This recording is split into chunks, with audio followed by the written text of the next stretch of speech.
All right, so lesson 5, advanced fighting footwork. What we're going to look at is the skip through movement.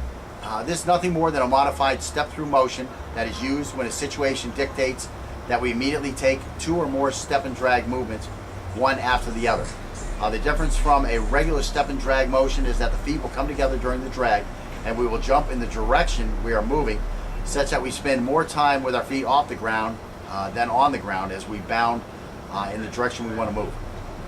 During the motion, we may also find ourselves in a more upright than a crouched position, but we will we'll still be able to maintain our original orientation to the threat.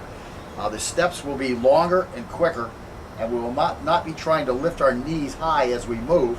And in general, while using this movement, we'll be more focused on avoiding a threat than anything else, while being able to continue to observe and react to him. Now, we may be chasing him also. If any of you have watched Bruce Lee movies, this is the motion, where he jumps and he steps through with those side kicks or a back fist. It's kind of that type of a motion. And again, you won't think you would ever do that motion, but when this guy is really flying at you with a knife, that's the motion you're probably more likely to be using. Again, it's just one of those, it becomes like almost a reactive or instinctive movement when you have to move quickly. So just to give you a quick little look at that, we're going to be doing our box patterns. But like the old Bruce Lee movement, it was kind of like this type thing here. The difference is that will be like the second movement, because we're going to move towards the guy, so it'd be kind of like this, and then we would be skipping and stepping through. I know you can't see my feet. So again, we would be stepping here, and then as we move through the second time, that's where that skip will come in. But again, of course, we're not going to be doing it that way. We would be more like this way here, so we'd be, and that would allow us to move quicker. Now, when is that more likely to happen? When this guy is coming at us quickly, where we just start skipping on our feet to move back quickly. So we'll look at this motion. And again, we've probably been doing this already. I know that there was one time where I did it in one of the attacks Scott was throwing at me, and he was like, "What the hell were you doing?" And I was like, "I had to get out of there quickly." It's like a bunny hop step. So we'll look at those a little bit, and we'll do some drills. And again, it's that same box pattern that we've worked in the past. The only difference being that we will not be doing one step at a time. We'll just be flying through with 3 steps, since now we are familiar with that box pattern. Okay, so again, we're getting ready to do the skip step. And again, this is going to look funny, okay? It looks funny now when you're doing it and there's nobody out there and nothing's happening. But believe me, in a real fight, this is how you're going to be moving if you're moving with a step and drag. And you need to practice this stuff now to get the movement, your footwork, and that stuff going, so that during a real fight, you won't get tripped up as easily.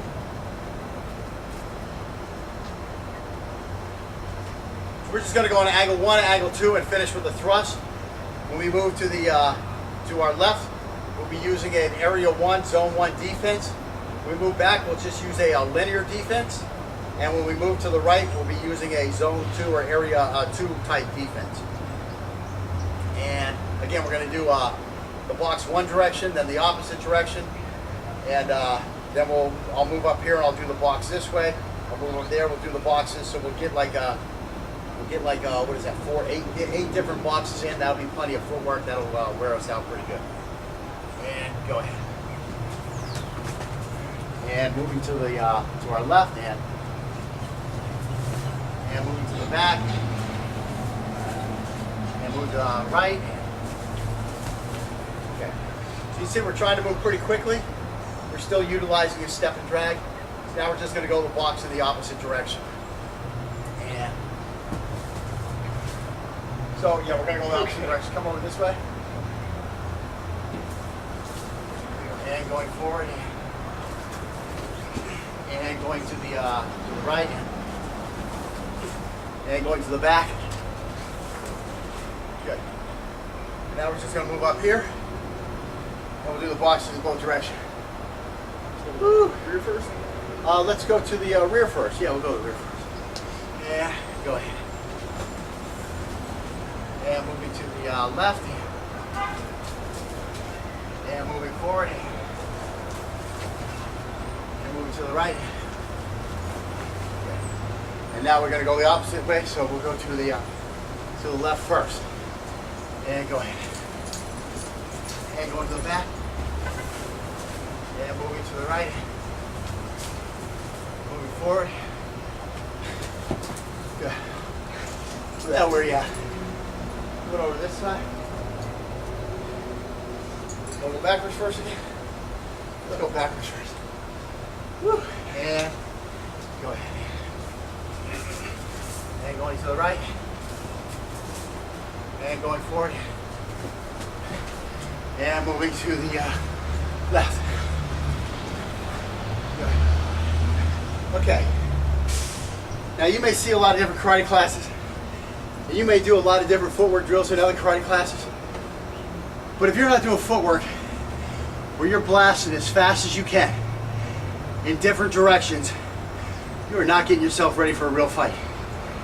In a real fight, you know, I remember one of the second time or third time, maybe even fourth time. Let's say third time I was attacked by a knife. I'm getting old now, so I start forgetting the sequence of stuff. But I was in the Marine Corps, and a guy pulls a knife out, and he starts coming at me with this knife.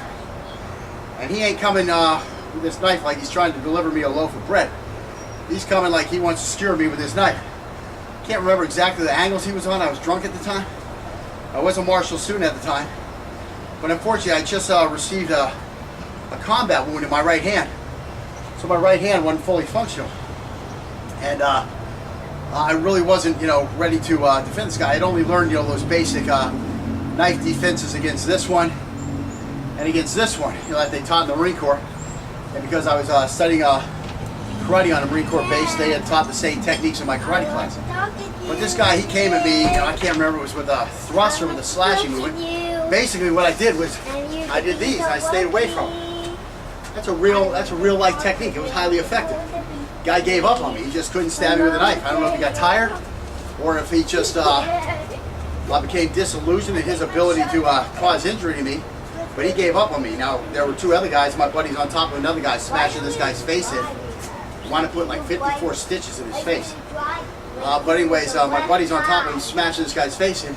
This guy turns and goes running towards my buddy with a knife. I'm telling you, you talk about those slow motion moments. As this guy's running towards my buddy, and I'm trying to give him, the alarm that a guy's coming to stab you. I mean, it was like slow motion, Brown, he's got a knife. That's the memory that stole my mind from that night back in the 80s. And anyways, he got to my buddy, he stabbed him in the back, and missed his heart by a quarter of an inch. He had a boot knife, one of these little knives on his sheath that he had palmed, when he was coming up to where we were going to have our little meeting before we had our fight. And so anyways, when I saw something glint in his hand, and I hit the guy in front of me. Well, actually, I threw some dirt in his face with my right hand. Then I stepped in, I swept him. It was cold outside, the ground was frozen. When his head hit the ground, he was knocked out. At that point, I hear my other buddy who's here, there were three of us and three of them, yelling, he's got a knife. And I turn, and as I turn, he's trying to skewer me. So I just kind of jumped back with a step and drag. And he came to me with several other techniques. Like 5 or 6 times he tried to skewer me, he couldn't get me. And all I was doing was this little skip back, step and drag thing. So a lot of people think, the step and drag, it's very limited. You step and you drag. No, you can string these things together in a skipping movement and you get moving pretty quickly. I don't think I could move a whole lot faster forward or backward if I was just trying to take those first 3 steps in a regular running fashion. And again, side to side, you really don't have a choice. If you're going to move and keep your orientation on the thread, the step and drag is the best thing. Like I say, once you use that step through, you change your orientation. Now I got this hand hanging out here. This hand is hanging out here. This is going to be a fresh moving target for that guy if he's got a knife. So by far, I want to continue to move here and let him see that he's going to have to wade through this blade to get to me. And again, it allows me to throw techniques, keeping my same orientation. So a step and drag movement is by far the preferred movement. The problem is over a long distance, it's not going to move as quickly as a regular walking, running, step through motion would. However, over those short distances, which you're going to encounter in a fight, little blitzes of energy, it's going to work just fine. So, I'm trying to get a breather here. and pass on some information at the same time. So where do we've been here, we've been here, we've been here. We haven't been back here. So let's start with this orientation here. And let's move to the right foot. Okay. And going forward and moving to the left hand. And moving to the rear. Good. And we gotta go the other way. We're going to go right first instead of forward first? Good. Okay, you let me get away with it? Good. Okay, we're going to move forward now. And go. And moving to the left. I mean to the right. Your left. And to the rear. Okay, good. And finishing off, moving to the left. There you go. So as you can see, I'm a whole guy, I'm fat. Pretty quick movement in any direction while being able to continue to deploy our weapon in either offensive or defensive fashion. Works pretty good, moves quick. Again, if you can't get to the guy while you're moving that quickly, that's because he's turned and he has ran. In general, you're going to be able to get to him pretty quickly. If he's trying to get to you moving that quickly, he's probably going to be moving a step through, trying to do these techniques. He's going to offer you a real nice target to go ahead and defang him. Same thing inside. He comes with a multiple attack. I mean, you go to do this, you fan, and you see him coming with another attack. Just step and drag again to the side. Do another zone one. Do as many as you need, as much as it takes. Again, if you've done it before, there's a better chance that you're going to be able to succeed at it when you actually have to do it. Again, this is just helping us ramp up speed for our customizable defenses and for some of the attacks we're going to be getting into during this lesson 5. All right, now we're going to get a little martial here. What can I say? Disclaimer. We're going to try to fuck each other up. And if you're not able to move, you're going to get fucked up. We're going to bring a little fear. We're going to ramp a little fear up. We're going to be using our aluminum training knives, and we're really going to try to fuck the other guy up. That's all I can really say. Okay. Are you ready to be fucked up? Yes, sir. No, you're supposed to say no. You're not going to get me. Okay, what's going to happen is one guy's going to do that attack, that three-way attack at the other guy, and the other guy has to skip out of the way. So it's going to be 3 step and drags and 3 step and drags. So again, I just want to say you're allowed to try to hurt me with your knife, and I just want to say I'm allowed to hurt you with my knife, and thank you for accepting it. Dolly, get out of the way. Okay, now the problem we have here is I'm in deep sand and he's not, so I'm probably going to get fucked up. What you want to aim for is you want to aim for the guy's guard hand. You want to put a slash here or here, and for the stomach, you want to try to stab in the stomach. So let's go ahead and get to, wondering how close I should be. Okay, you want to be where you're just out of range, like you would want to be in a real fight. Maybe I should do this first, so you see. Whenever you're ready, we start. Now, as you can see, I'm not trying to defend his cut at all. So I'm going for that hand. You ready? That's kind of nice, though. You might have been able to get him. Okay, so again, now you're allowed to. Put your knife. You're allowed to cut this hand. So he nicked me on the first one, and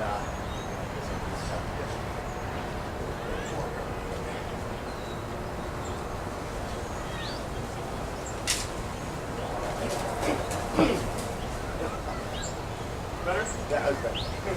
I was really reaching on that, stomach one on the 5. Couldn't get him.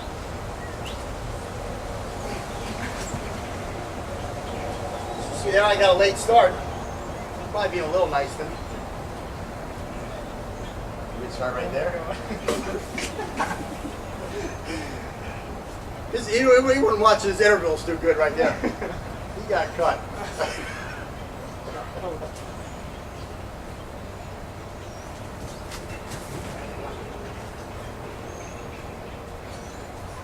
but I was gonna say, Back up. I was gonna say, I gotta get.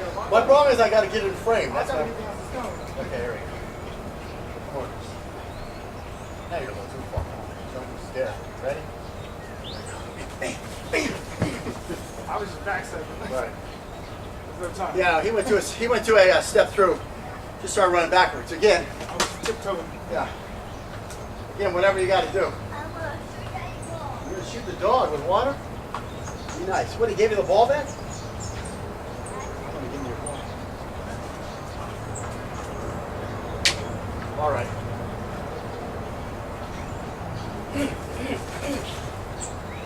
So now I want you to bring that knife play into play a little bit. Okay, so now we're going to bring our defensive knife hand into play a little bit. And again, we're not actually going to chop the hand. While he's still allowed to chop your arm, on defense you're not allowed to chop his hand. Because we want to keep him motivated to trying to really stab you. Move the hand, bring the hand into play, but don't actually on a whatchamacallit? On a linear defense, but don't actually hit my hand. You have to be nice to me on that. Okay. And there you saw me on my last step. I went through I changed to a step through. So it's a good drill. Again, you're trying to do step and drags, but again, if you feel a step through come through, let that step through come through. Again, we're trying to practice what is going to come natural for you. We're trying to increase your choices. Just like close up.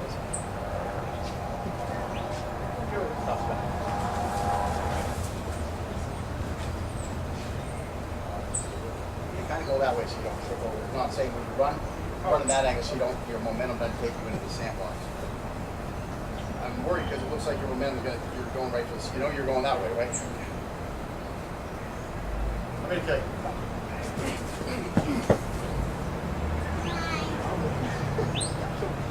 Back a little bit.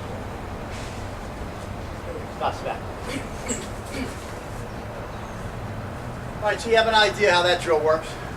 Okay, we're going to vary this drill a little bit. We're going to allow the attacker to use a step through movement.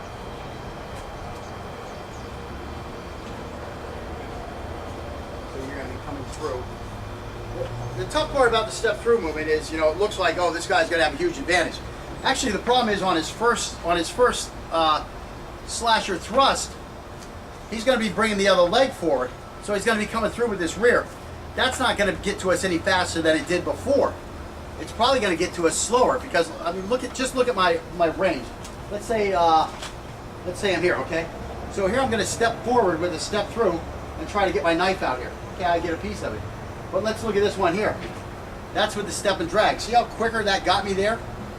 Even though I'm using, the long distance traveler, step through and step and drag. See how much further that allows me? Because I'm moving the front of my body forward when I'm doing the step and drag.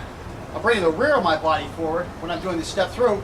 And of course, the knife isn't in this hand, it's in this hand. So I really don't get much of as much of an advantage as I would by bringing the front of the body through. So while it looks like I'm going to be at a huge disadvantage because he's using this step through, in actuality, my first step and drag motion is going to put me at such an advantage that he's almost going to be a sitting duck for a Largo defanging of the snake when he comes with that second step through.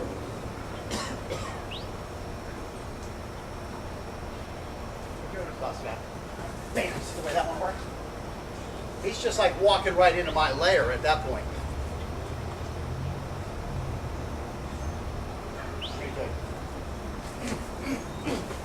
Now, on that second and third step is where I'm going to catch you.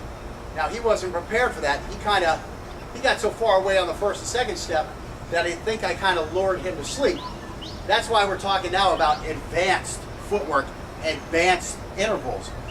Just because you're far away with your first two, you see this guy coming through with a step and drag, he's going to catch you.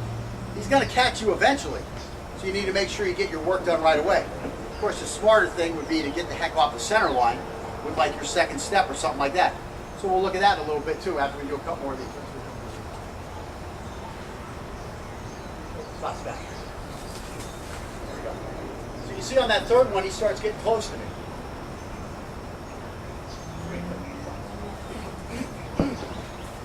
And on on that third one, I think we were out of frame, but I actually touched him in the stomach with the tip of the blade. So again, over the long haul, step and drag, not good. Over the long haul, step through, good. But again, you can see how vulnerable he is on those first two. He's very vulnerable to my counterattack. So basically, if you're going to be stepping back, you want to get out to the side after a little bit. So we're going to work on that drill. Okay, so again, you're going to come with 3 step throughs again, and I'm going to do 2 step and drags back, and my third one off to the side. If I can remember all this, it's a lot of thinking. A lot of times it's easier for this stuff to come out natural than it is to have to put it through your conscious mind. It comes out a whole lot faster when it's just subconscious, when you're conditioned reflex, instinctive motion. But again, you got to get that in there somewhere. You got to do the programming first so that the programming can come back out. And again, garbage in, garbage out. You got to be careful what you're programming in. Stop. See how that worked out? You got a big old slash down the side of it. That's what I call full body cut. I'm just trying to get anything, boom, all the way down. Okay, so which way? You got to go that way? Okay, just watch out for the sandbox, that's all I'm trying to say. Ooh, you cut my fingers off. There you go back there. That's all right.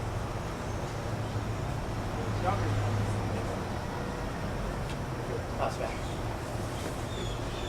So yeah, he got all nervous because when he's coming through again with that second step or that third step, it winds up being where he's bringing this stuff through. It becomes so telegraphed because it's coming from behind.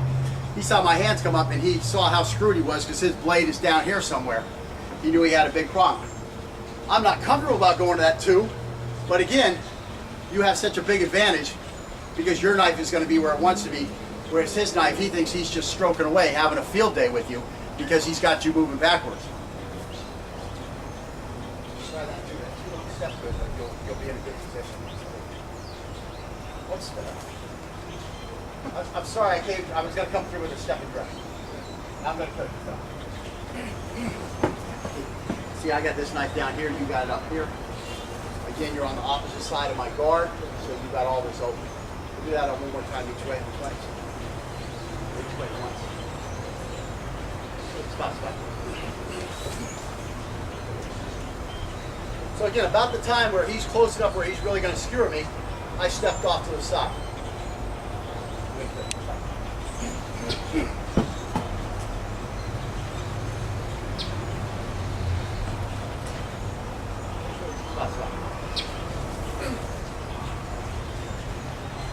And again, you can bring both hands into the fight. You know, we know how to bring both hands into the fight. We'll be getting better at that as we start practicing some of the Chai Sao, Huba type drills. Okay, so what do we do next, please?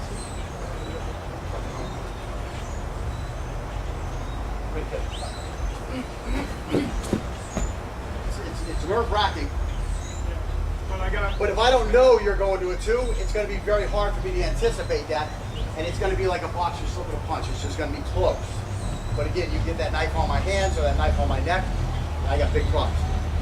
Okay, so that's pretty much it for these drills. Again, work through them until you're comfortable with them, and throw in different variations. You know, you think, oh, I want to try this variation, that variation. Throw in all the variations you want. Again, the more stuff you try now, the easier it's going to be for your subconscious mind to process the right decision during a critical, dynamic, whatever the hell they call it, incident. All right, we'll get back to some more stuff. Okay, so again, with practice, you know, these steps will become quicker, and we'll be able to cover more area with single, you know, step and drags and step throughs, that type of stuff. And again, we're working in a pretty sandy area over here. It's tough to get that first move going in the right direction, and it's, you know, you're losing footing while you're trying to get your second and subsequent steps off. So it's pretty tough out here. Again, I was mentioning to Scott, you know, before, you know, he's becoming a trained knife fighter. I'm a trained knife fighter. We did drills attacking in this fashion before we did the other drills where we chased each other. So, you know, we were we have a skill base, plus we had, you know, recently warmed up on that skill base. That guy in the street, he's not going to have that. It's likely he's not going to have that. So that makes this movement, even more effective versus that guy than it was against each other who, practiced it before we did it, let's say. And again, we may have noticed that the timing of our attacks needed to be changed while stepping through in order to make them more effective. At this point, I really don't notice a timing difference because my hands pretty much know the timing of my feet as I'm stepping. Scott might have noticed that some of his stuff was a little different. However, while stepping through, I'm kind of reading this kind of wrap up from the time when we were really focusing on the step through. But again, you can see how style dictates your technique. If you're stepping through, you were doing things a little different than you were when you were just step and dragging. Let's see, this is also going to be the same for other styles. You want to work with as many different training partners as you can. We're not even going to do a Chinese grip here because the Chinese grip with the limited reach of that blade, I like the camera. with that limited reach of the blade, it's just going to make this guy so ineffective as to be useless. My daughter is playing with the camera right now. Charlie, do me a favor and just step away from the camera. Step away from the camera before you take me off front. Okay, so anyways, Look. again, we've looked at some different stuff, and this will help reduce our decision-making burden when we are confronted by an actual attack. What? And again, I'm not even going to. Maybe we should look at some Chinese. We're going to do some Chinese off of camera, just so we can do it. But I mean, when you do the Chinese, you're going to see how ineffective that is against a moving attack. Look at your And then we'll get on to the next step. Look at your eye. Look at it.